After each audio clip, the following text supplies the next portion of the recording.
You're listening to the Dispassionate ADF Veteran's Voice. Each episode is generated and narrated using artificial intelligence, specifically Google's Notebook LM, drawing from official records like the Royal Commission Final Report, government strategies, inquiry reports, and lived experience accounts. The narration is delivered in American accents as that is all that is available in this emerging AI tool. Don't let that distract you. This isn't the voice of any one veteran or organisation. It's Australia's veterans' story, told through evidence, not opinion. Here are your hosts. Welcome to the Deep Dive. Today we're going to try and cut through some of the noise surrounding a really significant systemic reform that's happening right now. We're talking about the massive overhaul of veteran support systems. That's right. And this isn't just, fiddling around the edges. It's a huge, mandated, top-to-bottom rethink of how we support former service members. It's really being driven by some powerful findings from inquiries like the Royal Commission into Defense and veteran suicide, the RCDVS, and also the Productivity Commission, the PC reports. Okay, so our mission today is, well, to really get into the skin of the philosophy driving this deliberate, pretty radical shift away from just treating, say, illness or impairment towards actually fostering lifetime well-being. Exactly. So we'll unpack the key areas, right? Untangling the legislative mess, tackling the crisis in veteran advocacy, and looking at how data and local communities fit in, especially through these new veterans and families hubs. Yeah, and just to give you some context on why this is so urgent, we're responding to a genuine crisis here. The statistics are frankly shocking. Suicide rates for ex-serving males are hovering around 31 per 100,000 per year. 31, that's stark. It is. And you compare that to currently serving members where the rate is somewhere between 13.2 and 13.7. So the system is clearly failing people right at that critical point when they leave service. That statistic, 31 per 100,000, it feels like more than just a number. It points to a real institutional failure, doesn't it? Are we saying it's just about, like, access to mental health services, or is the actual bureaucratic structure part of the harm? It's definitely the latter. Both the RCDVS and the PC have basically concluded that the sheer complexity, the fragmentation of the system itself, that's a recognized risk factor.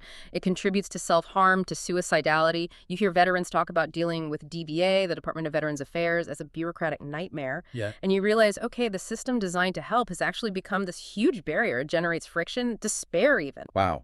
Okay, so let's unpack the big idea meant to fix this paradigm shift, moving from an injury model to lifetime well-being. What does that philosophical jump actually look like in practice? And I guess why is it so hard to pull off? Well, it's about seeing the whole picture. The old way, the illness model, it sort of only kicked in when there was a diagnosed compensable injury. The new model, which, there's broad agreement on this, as the PC report highlighted, it demands that the system recognizes military service impacts everything: physical health, mental health, finances, social life, from the day someone joins up right through their entire life. So well-being isn't just, say, not having PTSD or a bad back. It's about the fundamentals for a decent civilian life security: housing, having a job, education, feeling part of society, and, yeah, fair compensation too. Exactly right. And the future system, based on the recommendations, needs to be built on four main pillars. It needs to be wellness-focused thinkability, not just disability, veteran-centric, obviously, needs-based, and evidence-based. It really flips the whole institutional mindset. You mentioned earlier that the transition period is where the system really fails. Why is that specific moment, leaving the military, entering civilian life, so incredibly risky? Well, it's like stepping off a cliff, psychologically and culturally. You lose your identity, your sense of purpose, and maybe most critically, you lose your tribe, your community.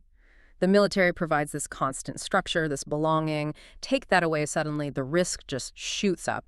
And defense, historically, they've focused mostly on the admin side of things, like employment support during transition. But the cultural, the social integration piece, it's been really inadequate. That sense of belonging, the tribe. It's often what keeps people grounded, right? Yeah. Prevents that slide into isolation. If that support isn't there when they leave, it feels like they're just being dropped at the gate. Precisely. And the research backs us up. The consequences are really severe, especially if someone leaves involuntarily or very abruptly. We know, for instance, veterans discharged involuntarily for retention, not in service interest, face a much higher suicide risk. So how that transition is handled, it really sets the stage for their whole future civilian life, success or failure. Okay, let's talk about fixing the structural mess contributing to that despair. The biggest headache seems to be this legislative labyrinth, 3 separate compensation acts. You can't build trust or simplicity on such a fragmented legal foundation. Oh, it's the source of so much pain and administrative friction. You've got the VEA, the Veterans Entitlements Act, then there's the DRCA, the Defense Related Claims Act, and the MRCA, the Military Rehabilitation Compensation Act. And the awful result is that veterans, like the reports say, are effectively rewarded or punished for the timing of their service because the compensation, the eligibility, the whole process, it all varies depending on when they served or got injured. It sounds deliberately complicated, almost like you need to be an expert just to figure out your entitlements. What's the biggest practical hurdle in trying to harmonize these three acts? Is it defining injury differently, or is it the money? It's both, really, but the sheer procedural complexity is just crippling. So the immediate goal, the big legislative push, is to harmonize the initial liability processes. That's seen as essential for making things simpler. And the timeline is pretty ambitious, aiming for a simpler system by July 1st, 2026. But this reform also has to fight against that entrenched, sometimes adversarial DVA culture. Veterans consistently report staff acting like it's an insurance company, feeling ignored, belittled, treated condescendingly. That friction just destroys trust. Right, so if fixing the legislation takes time, the immediate pressure must be on using technology to make the experience better, right? How does DVA's digital front door, My Service, try to cut through that complexity and maybe rebuild some trust? Well, it directly tackles one of the biggest pain points, processing time. My Service is meant to be that central digital hub, and we have seen some results there. The average time to process compensation claims for those using the digital system dropped significantly from like 109 days down to 31 days.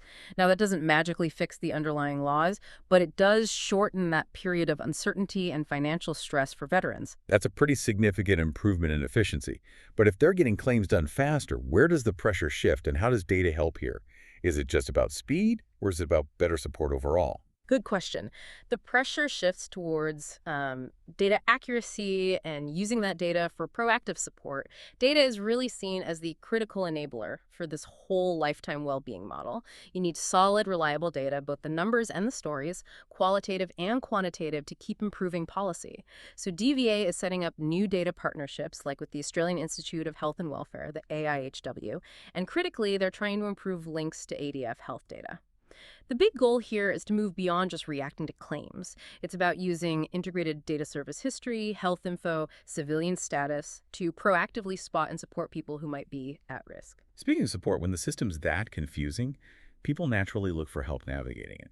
And that brings us straight to this crisis in veteran advocacy. The demand is just soaring, isn't it?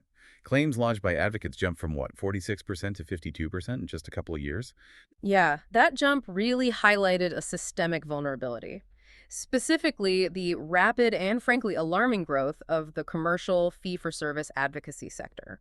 Because the DVA system is so hard to navigate, this profit motive popped up, and sometimes it just doesn't align with what's best for the veteran. That sounds really concerning. We're essentially talking about businesses charging veterans potentially huge fees just to access support the government is supposed to provide. Absolutely. And some of the reports are deeply worrying. You see these outfits charging massive commissions, sometimes 20%, even 25% of a veteran's lump sum payout.